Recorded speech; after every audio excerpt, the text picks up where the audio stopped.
Benedebele, c'était en 1908. Et cette église existe jusqu'à aujourd'hui? Oui, c'est une grande église. Ok. Actuellement, c'est une grande église, plus de 1000 personnes. Merci beaucoup. Et ici, vous avez dit que la moisson a commencé à Kinshasa en 2003. Ok. Parce que vous êtes pasteur de cette église, quelle est la doctrine que vous avez commencé à prêcher à cette église en 2003? En 2003, j'ai prêché, et donc, j'ai prêché les grandes doctrines donc, du message. Donc, j'ai prêché le baptême au nom de Jésus, j'ai prêché donc, la seconde venue de Jésus, nous attendant à son retour. J'ai prêché, en tout cas, beaucoup de choses que j'ai prêché sur cette église, les 7 âges de l'église, les 70 semaines de Daniel, ainsi de suite. Ok, merci beaucoup. Ok. Maintenant, vous avez combien d'églises dans le monde? Dans le monde comme tel, je n'ai pas beaucoup d'églises. Donc, j'ai commencé l'église de Benalibele. Oui. Donc, j'ai évangélisé Lodja. Oui. Parce que Lodja, l'église, et donc l'église de Lodja existait déjà. Moi, je l'ai mis seulement en ordre. Oui. Donc, c'est le pasteur Impia Poto de Miabi qui est le fondateur de l'église de Lodja. Et donc, j'ai évangélisé Katankombe, j'ai évangélisé, créé l'assemblée de Longenda, j'ai évangélisé Tchumbe, Benadibele, Kole, donc toute cette brousse-là. Et là où se trouvent mes frères et sœurs. Merci, pasteur. Alors, sentez-vous à l'aise. Il y a quelques questions de curiosité, nous voulons savoir. Vous êtes marié ou célibataire? Je suis marié. Vous êtes marié? Je suis marié, père de 9 enfants. Père de 9 enfants. Vous avez qu'une seule femme? Bien 2 ou 3, on ne sait pas. J'ai une seule femme. Une seule femme. Parce qu'on croyait que vous... Une seule et unique femme. Applaudissez. Parce qu'aujourd'hui, les autres croient à la polygamie. C'est par là qu'on a posé cette question pour être un peu sûr. Pour savoir si vous avez qu'une ou soit vous avez 2 ou 3. Alors vous avez qu'une seule femme. Vous l'aimez beaucoup? Je l'aime beaucoup. Si c'est à refaire, vous ne regrettez pas. Peut-être si c'est à refaire, vous allez choisir une autre femme. Non, c'est toujours elle. C'est toujours elle. Yes. Oui. Elle s'appelle comment? Elle, personnellement, je l'appelle Mama Meda. Mama Meda. Mama Meda. Ok. Que Dieu bénisse, pasteur. Merci. Parce qu'aujourd'hui, vous avez totalisé en 2021 30 ans de mariage. 36 ans de mariage. 36 ans. 36 ans. 36 ans de mariage. Est-ce que vous pouvez nous dire les bons moments que vous avez passés avec maman pendant vos 36 ans de mariage? Donc, les bons moments, c'est chaque jour. Gloire à Dieu. On s'attendait à cette réponse-là. Ça prouve réellement que vous aimez notre maman, Meda. Alors, pour cela que le Seigneur vous bénisse, parce que vous êtes parmi les rares qui aiment jusqu'à ces jours, 36 ans de mariage. Il y en a qui se disent que si c'était à refaire, comme venait de le dire le frère Cédric, ils allaient faire un autre choix. Que le Seigneur vous bénisse. Oui. Et moi, je n'ai même pas risqué de me tromper. Je n'ai jamais risqué. Oui. Très prudent comme un serpent. Ok, merci papa. Toujours dans les questions de curiosité, qu'est-ce qui vous avait poussé à aimer maman?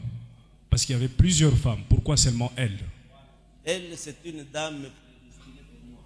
Une dame prédestinée pour vous. Donc la prédestination existe.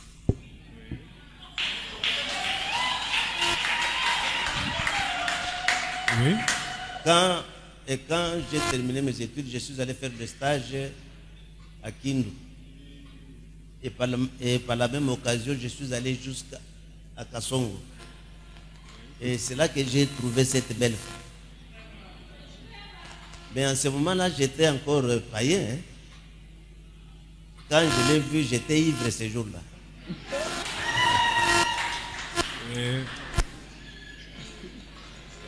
Quand je suis revenu ici, donc après le stage, et j'ai commencé à prier le Seigneur, encore païen. J'ai prié le Seigneur parce que je voyais que le mariage c'est quelque chose de très important. Je ne peux pas y entrer sans prier. Un païen. Mais comme païen, Dieu m'a répondu dans ma prière.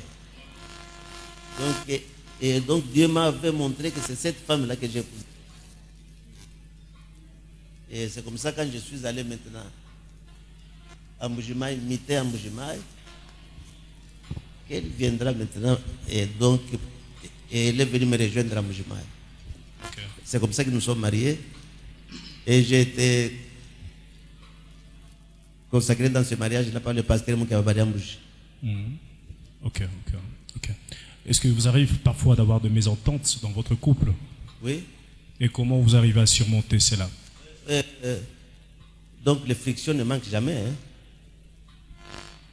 Et donc les temps difficiles ne manquent jamais. Mais comme nous sommes des créateurs des atmosphères, Oui. parce qu'un homme était créateur de l'atmosphère. Oui. Un jour, le frère Banam, Dieu lui a dit que le diable vient de visiter ta maison. Quand il partait à la maison, il savait que le diable avait déjà visité sa femme. Oui. Donc, quand il est arrivé là-bas, il avait créé une atmosphère. Oui. Et donc, il est arrivé vers Meda. Il allait lentement. Meda, qui vient de fermer tes yeux? Il dit, ah, c'est moi. Et Dieu lui dit que le diable vient de partir. Donc nous avons un peu de petites manières que nous faisons dans nos maisons et donc pour chasser l'ennemi. Les petites manières là, c'est quoi? Oui. Donnez-nous les petites manières là que vous chassez. Ça peut nous aider, nous. Et par exemple, un jour, le frère Branham, Oui. donc il était en train de recevoir les croyants chez lui à la maison. Donc il priait pour les malades. Il y avait 5 véhicules et donc de ceux qui sont venus pour la prière des malades. Et sa femme était très mécontente ce jour-là, Meda. Il dit, mais comment il y a un problème comme ça? Beaucoup de gens, donc à la cuisine, les enfants ne se reposent plus, ce n'est pas possible. Et Meda était dans toutes ses couleurs. Donc il était dans tous ses états. Alors frère Banam a créé l'atmosphère. Il dit que Meda, j'ai vu une belle robe en ville.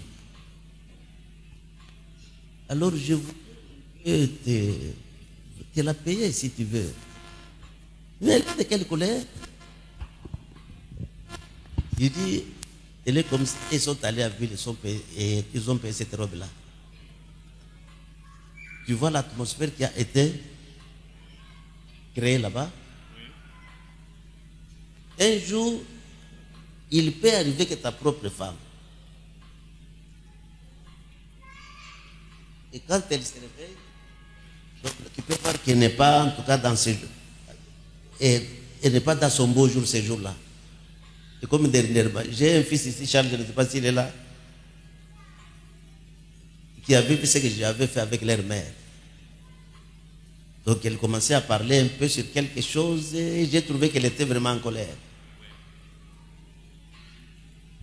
Peut-être moi j'avais $100 dans ma poche. Et j'ai soutiré les $100, je lui ai montré comme ça.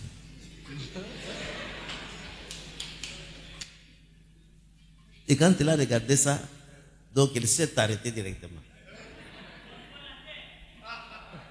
Et puis Charles, mon fils, il dit, oh, je ne savais pas que l'argent peut chasser les démons. Vraiment. Et ce sont des petites manières dans nos maisons. Non? Donc chaque maison a des problèmes. Et donc, même dans la maison du frère Badam, il y avait des problèmes. Mais il faut savoir comment agir en ce temps-là. C'est ça. Merci, frère John. Vous posez une question? Merci beaucoup, pasteur. Vous avez aidé, vous avez sauvé surtout plusieurs couples ici qui se mouraient déjà avec des petites tensions, qui auront déjà un médicament ce soir. Vous avez 36 ans de mariage. Est-ce que votre mariage a été sanctionné par une consécration devant un pasteur qui vous avait... Mais je vous ai dit, pasteur Moukababari Ambouji. C'est lui qui vous a consacré. Oui.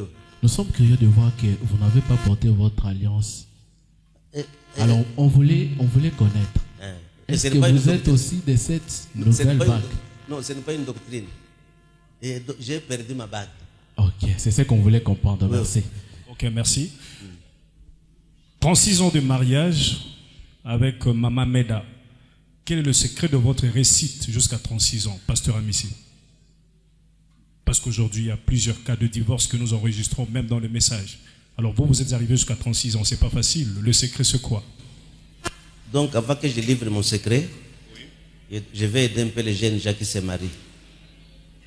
Quand vous vous mariez,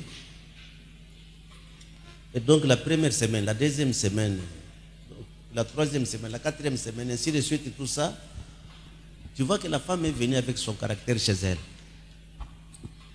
Et puis toi, tu es venu et donc avec ton caractère. Il y aura un temps de friction de ces deux caractères. Donc un temps de friction. Donc ce temps de friction existe toujours. Oh, je trouve que cette femme ne m'écoute pas. Oh, je trouve que ce frère dit ça. Non, c'est le temps de friction. Confiez-vous à l'Éternel et tout se passera bien. Parce que dans ma maison, vous savez, moi je n'ai jamais tapé ma femme. Hein. En tout cas,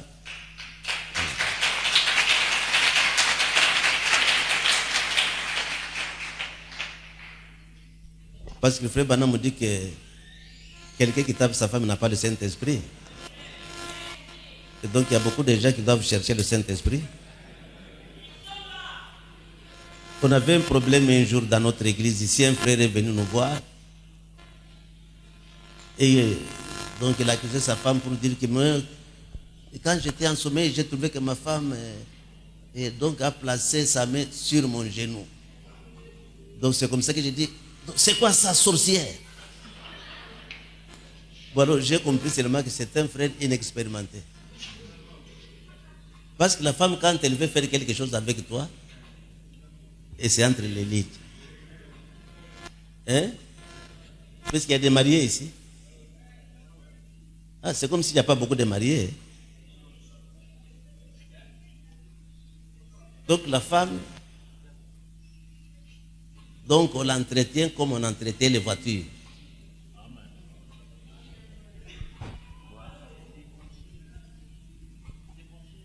Une femme, c'est un personnage faible d'abord, d'après l'Écriture. Maintenant, toi, tu es l'être, et donc tu es celui qui est fort. Donc il faut toujours la supporter. Et donc la supporter en utilisant toujours la parole. Et quand on dit que l'homme doit dominer la femme, ce n'est pas avec la force. C'est avec la parole.